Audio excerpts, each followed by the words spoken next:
어느 날 문득 이런 생각이 듭니다. 내가 왜 이렇게까지 아껴야 하지? 분명 일도 했고 저축도 했는데 노후는 왜 이토록 눈치 보는 삶이 되었을까요? 돈이 부족해서가 아니라 이 구조가 그렇게 만들어 놓은 건 아닐까요? 이제부터 그 이야기를 해보려 합니다. 첫째, 커피 한 잔조차 사치처럼 느껴질 때 노후가 되면 커피 한 잔의 의미가 달라집니다. 누군가에게는 일상이고 누군가에게는 여유입니다. 하지만 어떤 사람에게는 그저 사치입니다. 편의점 커피가 1,500원, 믹스커피 한 박스를 사면 100잔은 마실 수 있지만 그 박스조차 쉽게 못 사는 사람도 있습니다. 단지 돈이 없어서가 아닙니다. 매일매일을 계산하며 살아야 하기 때문입니다. 월 70만 원, 국민연금 수령액의 현실입니다. 여기서 관리비, 약값, 통신비를 빼고 나면 남는 돈은 생각보다 적습니다. 이제는 무언가를 사기보다는 무언가를 포기하는 데 익숙해집니다. 한 달 식비 예산이 20만 원이면 하루 식비는 6,600원입니다. 아침 2,000원, 점심 2,000원, 저녁 2,000원. 그런 계산 속에서 커피 한 잔은 하루 예산의 4분의 1이 됩니다. 그래서 커피는 기호식품이 아닌 사치품이 됩니다. 한때는 당연하던 여유가 지금은 스스로를 탓하게 만드는 소비가 됩니다. 내가 이걸 마셔도 될까? 괜히 샀다가 후회하면 어쩌지? 다음 주 병원 갈 돈은 남겨놔야 하는데 이런 고민 앞에서 사람은 자꾸 조용해집니다. 입을 다물고 마음을 줄입니다. 욕심도 기대도 낮춥니다. 그리고 기분 전환이 아니라 소비 후에만 남는 커피를 점점 피하게 됩니다. 가끔은 누군가가 건네는 커피 한 잔이 너무 고맙고도 미안해집니다. 이거 내가 사야 하는데 다음에 꼭 내가 살게요. 하지만 다음이 오지 않는다는 걸 서로 알고 있습니다. 돈보다 더 무서운 건 내가 누군가에게 부담이 된다는 감각입니다. 그래서 사람은 조용히 혼자 마시는 커피도 줄입니다. 혼자 사는 집, 혼자 타는 버스, 혼자 걷는 길 위에서 더는 사치처럼 느껴지는 선택을 하지 않으려 합니다. 하지만 가만히 생각해 보면 우리는 왜 이렇게까지 살아야 할까요? 젊었을 땐 아껴야 부자 된다는 말을 믿었고 은퇴 후엔 덜 쓰면 오래 산다는 말을 들었습니다. 그러다 보니 쓰는 것 자체가 죄처럼 느껴지게 되었습니다. 이제는 물건 하나 고르기도 어렵습니다. 마음은 원하는데 손이 가지 않습니다. 지금 이걸 써도 될까? 이 돈으로 버틸 수 있을까? 나한테는 아직 쓸 자격이 있을까? 그 질문들이 머릿속을 채우면 결국 아무것도 고르지 않고 돌아서게 됩니다. 다음에 사자, 다음에 마시자, 다음에 쓰자. 하지만 그 다음은 언제나 지금보다 더 나빠진 상황에서 돌아옵니다. 그래서 어느 순간 우리는 이제는 아무것도 사지 않게 됩니다. 그저 있는 거나 줄이고 참고 미뤄가며 사는 것. 이것이 지금 많은 노인이 겪고 있는 노인의 소비라는 문제입니다. 노인은 왜 쓰지 못할까? 왜 마치 자신이 쓴 돈에 죄책감을 느낄까? 그 이유는 단순히 돈이 부족해서가 아닙니다. 쓸 수 있는 구조가 만들어져 있지 않기 때문입니다. 연금은 최소 수준이고 의료비는 매달 오르고 노인은 더는 소비의 중심이 아닙니다. 사라진 건 돈이 아니라 써도 된다는 허락입니다. 노후에 필요한 건 큰 돈이 아닙니다. 내가 나를 위해 써도 되는 시간과 그걸 탓하지 않는 사회입니다. 우리는 쓰는 연습을 다시 해야 합니다. 마시는 커피 한 잔이 죄책감이 아니라 회복이 되도록 한 번쯤은 그래도 나는 나를 위해 이 정도는 써도 되라는 생각이 익숙해지도록 그러기 위해선 노후의 소비가 사치가 되지 않도록 하는 구조가 필요합니다. 그 구조가 없다면 노인은 오늘도 커피 한 잔 앞에서 자신을 탓하고 자신을 줄이며 자신을 잊게 됩니다. 둘째, 전기세 아끼려 어둠에 익숙해집니다. 밤이 되면 집안이 어두워집니다. 전등이 없어서가 아닙니다. 켜지 않기 때문입니다. 전기요금이 무섭기 때문입니다. 한 달 전기요금 고지서를 받은 날 전달보다 10,000원이 더 나왔다는 이유로 전등을 줄이고 전기장판을 끄고 냉장고 설정을 다시 확인합니다. 그렇게 또 하나의 생활 방식이 바뀝니다. 이제는 밤 8시면 불을 끕니다. TV는 소리만 듣고 휴대폰도 충전은 아침에만 합니다. 형광등 하나의 켜짐이 한 달 후 요금으로 되돌아오니까요. 문제는 그 요금이 단순한 금액이 아니라는 데 있습니다. 나는 이만큼밖에 못 쓰는 사람이다. 그 감각이 삶 전체에 스며들기 시작합니다. 전기요금을 아낀다는 건 단순한 전략이 아닙니다. 어둠에 적응해 가는 과정입니다. 전에는 불을 켜고 책을 읽었습니다. 지금은 불을 끄고 조용히 누워 시간을 보냅니다.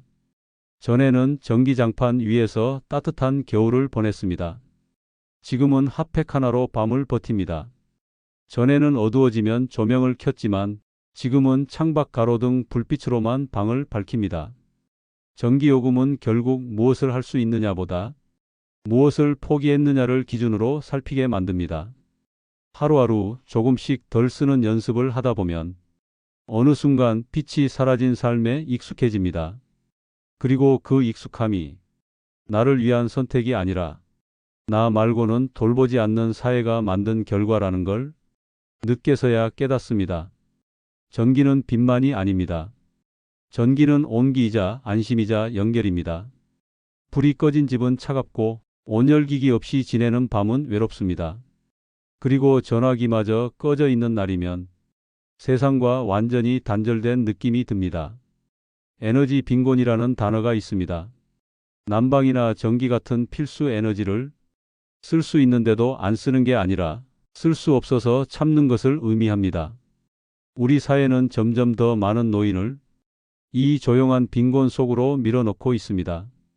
고지서는 매달 오지만 지원은 가끔 오고 정책은 숫자만 따지지 그 어둠 속에 사람이 어떻게 사는지는 보지 않습니다. 밤이 되면 불 꺼진 방에서 앉아있는 사람들을 생각해 봅니다.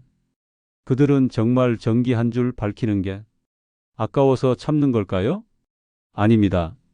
그들은 언젠가 더 큰 지출이 올까봐, 혹시 모를 병원비를 대비해서 다음 달엔 더 추워질까봐 오늘의 불빛을 줄이는 겁니다.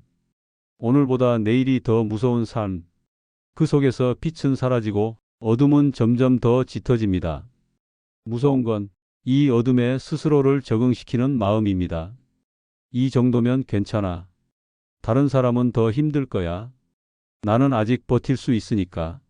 그런 말들로 스스로를 설득하며 점점 더 불을 끄고 점점 더 혼자 있게 됩니다. 그리고 그 어둠 속에서 사람은 천천히 자신을 감추게 됩니다. 나는 이렇게까지 줄여 쓰고 있다는 말을 누구에게도 하지 못합니다. 창피해서가 아니라 이 삶이 너무 당연해져 버렸기 때문입니다. 하지만 정말 이게 당연한 걸까요? 노인이 된다는 건 점점 더 적게 쓰고 점점 더 어두운 곳에 있어야 한다는 뜻일까요? 전기요금을 걱정하지 않아도 되는 세상, 전등을 켠다고 죄책감을 느끼지 않아도 되는 구조. 우리에겐 그런 노후가 필요합니다. 전기를 켜는 게 낭비가 아니라 존엄이 되도록, 불빛을 밝히는 게 사치가 아니라 당연히 되도록, 에너지 전략을 말하기 전에 우리는 먼저 사람이 얼마나 오랫동안 어둠 속에 살아왔는지를 물어야 합니다. 그 질문이 없다면 우리는 계속해서 노인을 전략하는 존재로만 기억하게 될 것입니다. 그리고 그렇게 기억된 사람들은 자신조차 그렇게 받아들이게 됩니다. 셋째, 바깥일이 다 돈입니다. 외출하려다 말고 멈칫할 때가 있습니다. 생각보다 많이 듭니다. 집 밖으로 나가는데도 돈이 듭니다. 시내에 나가려면 버스비가 들고 누군가를 만나면 차 한 잔 값을 내야 하고 길거리에서 마주친 떡볶이 냄새 앞에서는 주머니 속 잔돈을 떠올리게 됩니다. 병원에 가는 날 진료비만 나가는 게 아닙니다. 교통비, 약값, 대기 중에 사 마신 물 한 병, 그리고 돌아오는 길에 마주친 빵집의 유혹. 이 모든 것이 합쳐지면 바깥일은 곧 지출이 됩니다. 그러다 보니 굳이 안 나가도 되는 일은 서서히 사라집니다. 한때는 나가기 위해 이유를 찾았던 사람이 이제는 안 나가기 위한 핑계를 찾습니다. 날이 덥네. 사람 많을까봐. 병원은 다음에 가도 되지. 그냥 집에 있는 게 편하지. 하지만 이 모든 말의 뒤엔 돈이라는 말이 숨어 있습니다. 혼자 밥을 먹어도 참을 수 있지만 혼자 있는 시간을 줄일 수는 없습니다. 그래서 사람은 사회적 관계를 줄이는 것부터 시작합니다. 모임에 나가는 걸 줄입니다. 전화 오는 걸 피합니다. 누군가 만날 때 드는 비용이 기쁨보다 부담이 되기 시작하면 그 만남은 자연스럽게 사라집니다. 이것이 바로 노인의 고립이 시작되는 방식입니다. 누군가를 만나면 그 사람과 대화하고 웃고 걸어다니고 잠시라도 다른 생각을 하게 됩니다. 그 모든 것이 돈으로 이어지는 구조라면 사람은 점점 생각하지 않는 삶을 택하게 됩니다. 그 결과 밖은 위험한 곳이 되고 안은 점점 좁은 감옥이 됩니다. 놀랍게도 혼자 살고 있다는 것보다 더 외로운 건 혼자 살아도 될 것 같다고 느끼는 순간입니다. 이제는 누구를 만나지 않아도 된다고 생각되는 그때 삶은 무너지지 않고 그저 서서히 희미해집니다. 외출이 돈이 되면 관계도 건강도 기회도 줄어듭니다. 그리고 무엇보다 자신에 대한 기대가 사라집니다. 뭘 또 하겠어? 나가서 뭐 하겠어? 어차피 혼자인데? 이런 말이 입버릇처럼 나오기 시작하면 사람은 자신을 세상 밖으로 밀어냅니다. 노후의 가장 큰 문제는 돈이 아니라 돈이 만들어내는 감정입니다. 밖에 나가고 싶지만 그게 죄처럼 느껴지는 감정. 누구를 만나고 싶지만 내가 짐이 될까봐 참고 마는 마음. 나가기 위해 돈이 드는 구조는 결국 나가고 싶은 마음을 없애버립니다. 하지만 가만히 생각해 보면 왜 이렇게까지 되어야 할까요? 왜 외출이 소비가 되어야 하며 왜 만남이 부담이 되어야 할까요? 어쩌면 우리는 누군가의 하루를 바꾸는 작은 일조차 돈이 없으면 할 수 없게 만든 사회 구조 속에 살고 있는지도 모릅니다. 그리고 이 구조는 조용히 사람을 안으로 더 안으로 밀어 넣습니다. 복지관도 공원도 경로당도 가보면 늘 익숙한 얼굴만 있습니다. 새로운 사람이 잘 오지 않는 이유는 단순합니다. 익숙하지 않기 때문이 아니라 오기에 비용이 들기 때문입니다. 그리고 그 비용은 금액이 아니라 심리적 장벽입니다. 나 같은 사람이 가도 될까? 괜히 민폐 아니야? 돈이 없어서 아무것도 못하면 더 초라할 텐데. 이런 생각 앞에서 사람은 스스로를 멈추게 만듭니다. 결국 집 밖의 세상은 가볼 가치가 없고 누굴 만나는 일은 이제 내게 필요 없는 일이 됩니다. 이것은 단순한 생활 방식의 변화가 아니라 삶의 방향이 뒤바뀌는 구조적 전환입니다. 밖은 돈이 드니 나가지 않는다. 그 선택이 쌓이면 나가지 않으니 삶이 줄어든다로 이어집니다. 노후에 필요한 건 단지 돈이 아니라 돈 없이도 바깥 세상과 연결될 수 있는 구조입니다. 노인은 안 쓰기 위해 안 나가는 게 아닙니다. 쓸 수 없기 때문에 안 나가는 겁니다. 그 선택이 자기 의지가 아니라 환경과 구조가 만든 결과라는 걸 우리는 기억해야 합니다. 노인의 외출이 지출이 아니라 회복이 될 수 있도록, 집안이 아니라 세상이 삶의 무대가 될 수 있도록 넷째, 돈 걱정 없는 하루를 살아본 적 없습니다. 눈을 뜨면 가장 먼저 떠오르는 건 해야 할 일보다 돈 걱정입니다. 오늘은 어떤 지출이 있을까? 이번 달 공과금은 얼마나 나올까? 통장 잔고는 언제 바닥날까? 어디서부터 줄여야 버틸 수 있을까? 이 걱정은 나이와 무관하지 않습니다. 오히려 나이가 들수록 더 선명해집니다. 젊을 때는 벌면 된다는 생각이 있었고 중년에는 그래도 수입이 있으니라는 버팀목이 있었습니다. 하지만 은퇴 이후 벌지 못하는 삶이 시작되면 돈 걱정은 단순한 불안이 아니라 일상이 됩니다. 언제부턴가 돈 걱정이 없는 날이 단 하루도 없었다는 걸 깨닫습니다. 조금만 아파도 병원비가 걱정되고 택배 하나만 받아도 카드값이 신경 쓰입니다. 소소한 외식도 옷 하나 사는 일도 다음 달엔 괜찮을까? 하는 마음을 동반합니다. 그리고 그 질문은 답이 없다는 것을 스스로 가장 잘 알고 있습니다. 그래서 더 조용해집니다. 아무리 걱정해도 당장 해결되지 않으니 말을 줄입니다. 마음을 줄입니다. 그리고 기대를 줄입니다. 나만 이럴까? 아닙니다. 이런 삶은 혼자만 겪는 일이 아닙니다. 대한민국 노인의 절반 이상이 빈곤 또는 준빈곤 상태에 있다는 통계는 더 이상 낯설지 않습니다. 오히려 그 통계에 내가 포함되어 있지 않은 것이 다행이라고 느낄 정도입니다. 하지만 그 다행도 오래가지 않습니다. 물가가 오르면 수입이 그대로인 사람부터 흔들립니다. 연금은 고정되어 있는데 전기요금, 식료품, 약값은 매달 오릅니다. 가계부를 쓰지 않아도 돈이 줄어드는 건 눈에 보입니다. 그리고 그 줄어드는 숫자만큼 불안은 커집니다. 사람은 누구나 오늘을 살고 싶다고 말합니다. 하지만 매일이 돈 걱정인 사람에게 오늘은 그저 버텨야 하는 하루일 뿐입니다.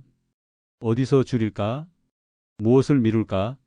누구에게 말을 꺼낼까? 아니, 말하지 말까?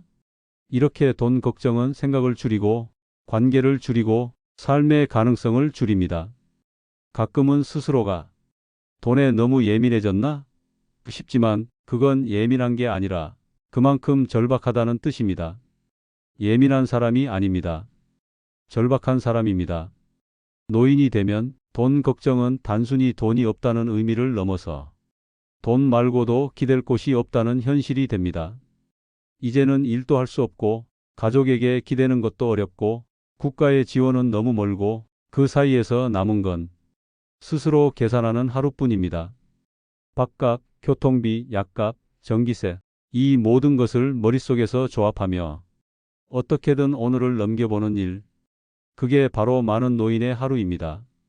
하지만 더 큰 문제는 이 삶이 너무 익숙해져 간다는 점입니다. 걱정이 없는 날이 오지 않는다는 걸 알기에 사람은 스스로에게 말합니다. 이 정도면 괜찮아. 다른 사람은 더 힘들 거야. 그래도 나는 아직 견디니까. 그렇게 불안에 익숙해지고 걱정에 둔감해지며 자신의 감정을 숨기게 됩니다. 그러다 어느 날 무언가가 무너졌을 때 이미 너무 오래 참아온 자신을 마주하게 됩니다. 노후에 필요한 건 단지 돈을 많이 주는 제도가 아닙니다. 돈 걱정 없는 하루를 가능하게 해주는 구조입니다.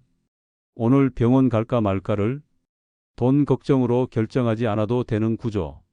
누군가 만나 커피 한잔 할 때 카드 잔액을 먼저 떠올리지 않아도 되는 구조.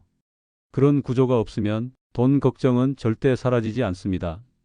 오히려 살아있는 한반복되는 숙제가 됩니다.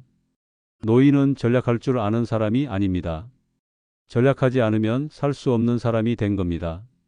그건 미덕이 아니라 구조의 실패입니다. 우리는 걱정 없이 하루를 보내는 것이 얼마나 큰 복인지 압니다. 하지만 많은 노인은 그 복을 한 번도 누려보지 못한 채 살아갑니다. 그래서 묻고 싶습니다. 왜 우리는 단 하루도 걱정 없는 노후를 허락하지 않는 걸까요? 다섯째, 오래 살수록 더 아껴야 하는 삶입니다. 누구나 오래 살고 싶다고 말합니다. 하지만 오래 산다는 건 더 오래 아껴야 한다는 뜻이 되기도 합니다. 10년을 산다고 생각했던 노후가 20년이 되고 이젠 30년까지도 이야기됩니다. 의학은 발전했고 사망률은 낮아졌지만 그에 비례해 삶의 부담은 오히려 높아졌습니다. 이제는 얼마나 살까? 가 아니라 얼마나 더 아껴야 하나? 를 먼저 고민하게 됩니다. 60세에 은퇴하고 90세까지 산다고 하면 무려 30년입니다. 수입 없이 30년을 버텨야 한다는 뜻입니다. 그 사이에 연금은 크지 않고 저축은 빠르게 줄어들며 의료비, 관리비, 생활비는 점점 더 올라갑니다. 그리고 그 끝은 더 오래 살수록 더 적게 써야 하는 삶입니다. 그래서 장수는 축복이 아니라 조용한 숙제가 됩니다. 남들보다 오래 살면 좋은 게 아니라 남들보다 더 오래 걱정해야 합니다. 하루에 2,000원씩만 아껴도 1년에 70만 원입니다. 그걸 10년간 이어가면 700만 원입니다. 이제는 커피값, 전기세, 버스비, 모든 것이 장기 계산의 대상이 됩니다. 오늘 조금 썼지만 괜찮아라는 말은 이제 내일이 불안해지는 말이 됩니다. 그래서 오래 살수록 사람은 소비보다 전략에 익숙해지고 선택보다 포기에 능숙해집니다. 하지만 가만히 생각해 봅니다. 왜 오래 산다는 것이 점점 작아지는 삶이 되는 걸까요? 왜 더 많이 살아갈수록 더 많이 아껴야만 하는 걸까요? 그 이유는 우리가 오래 사는 구조는 준비되어 있지만 그 오래 살 삶을 지탱할 구조는 준비되어 있지 않기 때문입니다. 의료는 늘었고 장수 통계는 올라갔지만 연금은 늘지 않았고 소득 대체율은 줄어들었습니다. 결국 오래 살수록 더 많이 버텨야 하는 사람이 됩니다. 버텨야 할 건 단지 돈이 아닙니다. 외로움도 건강도 일상도 모두 혼자서 감당해야 합니다. 그리고 그 감당의 중심엔 항상 돈이 놓여 있습니다. 이 병원비 다음 달에도 감당할 수 있을까? 지금 이 약을 줄이면 괜찮을까? 난방은 조금만 늦게 틀자. 장 보러 가는 횟수를 줄여야겠어. 이런 말들이 반복되면 사람은 점점 더 오래 산다는 것 자체가 불안해집니다. 아껴야 사는 삶, 그리고 더 오래 살수록 더 많이 더 깊이 아껴야 하는 삶. 이것은 개인의 문제가 아니라 사회 구조의 문제입니다. 소비는 줄이면서 삶의 질을 유지할 수는 없습니다. 전략은 가능하지만 축소된 삶은 회복되지 않습니다. 하지만 지금의 구조는 노인은 덜 써야 한다는 전제를 당연하게 받아들입니다. 그리고 그 전제는 노인의 삶을 오래될수록 약해지는 삶으로 규정합니다. 그 나이에 무슨 소비를 해? 이제는 조용히 지내야지. 그냥 있는 거나 잘 쓰세요. 이런 말들이 노인의 삶을 점점 더 좁은 울타리 안에 가두게 됩니다. 그러나 우리가 오래 사는 이유는 그저 생존을 위해서가 아닙니다. 삶의 깊이가 더해질 수 있도록 경험이 의미가 되도록 살아온 날만큼 살아갈 날도 존중받을 수 있도록 그 구조가 바뀌어야 합니다. 오래 산다는 건 더 많이 누려도 되는 일이지 더 많이 줄여야 할 이유가 되어선 안 됩니다. 노후에 필요한 건 더 많은 전략이 아니라 전략하지 않아도 되는 안정입니다. 그 안정이 없다면 노인은 오늘도 내일을 두려워하고 모레를 계산하며 한 달 뒤를 걱정합니다. 그리고 그런 날이 쌓이면 삶 전체가 긴 전략의 역사로 남게 됩니다. 그것은 살아있다는 증거가 아니라 살아내야 했던 고단함의 흔적입니다. 우리는 오래 사는 사회를 만들었습니다. 이제는 그 오래 살 삶이 아깝지 않도록 구조를 바꿔야 합니다. 그래야 오래 사는 일이 아껴야 하는 이유가 아닌 살아볼 가치가 되는 이유가 됩니다. 노후란 단지 나이든 삶이 아닙니다. 하루하루를 포기하며 버텨야만 유지되는 구조라면 그건 삶이 아니라 생존입니다. 이제는 질문을 바꿔야 합니다. 어떻게 살까가 아니라 왜 이렇게까지 살아야 하나로 구독과 좋아요로 함께 고민해 주세요.